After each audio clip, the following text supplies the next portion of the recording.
This is what needs to happen. You guys need to stop the illegal invasion of people coming into our country. That's what needs to happen.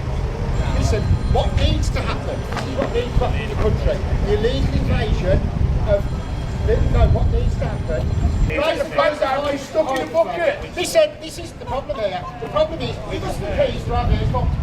I've got an operative in there, and have the keys to the vehicle. Okay. Free.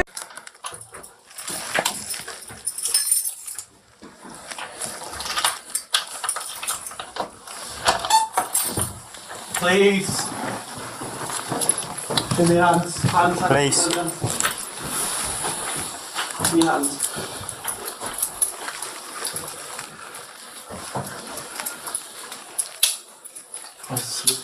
Okay. Listen, my colleague's just going to say something to you a second, so listen to what he's going to say. Okay, so the time is now 03:57. You were under arrest on suspicion of rape and kidnap of a female in Nuneaton between 8 and 10 p.m. on Tuesday the 22nd of the 7th, 2025. You do not have to say anything, but it may harm your defence if you do not mention, when questioned, something which you later on in court. Anything you do say may be given in evidence. This arrest is necessary for the prompt and effective investigation of the offence and to protect a vulnerable person. What's your name? Ahmed. Ahmed. Okay. Ahmed, can you sit up for me? Have you got clothes on, yeah? No. Yeah, you've got clothes on. Stand by. The men, along with the victim, walked off in the direction of Cheverell Place, at which point Mr. Kabir walks off, leaving Mr. Mullikill with the victim. They go into Cheverell Place, which is a cul-de-sac, and at the end of that cul-de-sac there were some bushes, some garages. He subjected her to a number of sexual offences, sexual assaults, and ultimately he raped her. So we very quickly identified Mr. Mullikill. We got his information through the banking transactions that he did in the shop, and we arrested him within 48 hours. We identified where he was staying, and he was arrested in the early hours of that morning. I think any offence can cause the victim anger.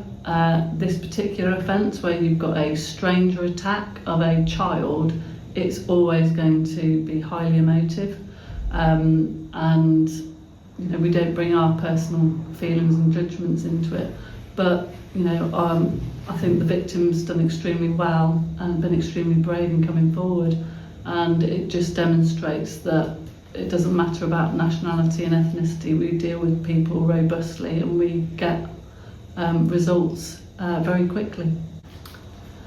I'd just like to say, and tribute really, to the victim. You know, I think what's got lost in a lot of this is that it's a 12-year-old victim at the heart of this investigation, and regardless of the ethnicity or nationality of the two defendants, we should really remember that the victim has been raped, and really, you know, the bravery that she showed. I think we should just pay homage to her. Understandably, as a result of such a serious offence taking place, there was community and public concern.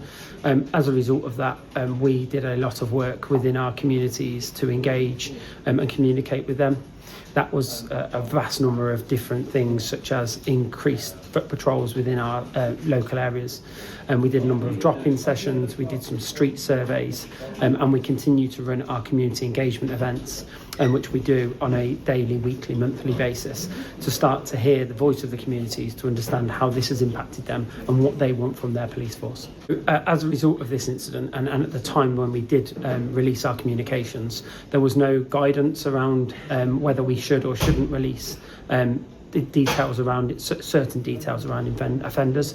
And today we still wouldn't release the immigration status of an offender, as that's information that is owned by the Home Office. But we're aware now there is new national guidance that allows us to release certain information to the media.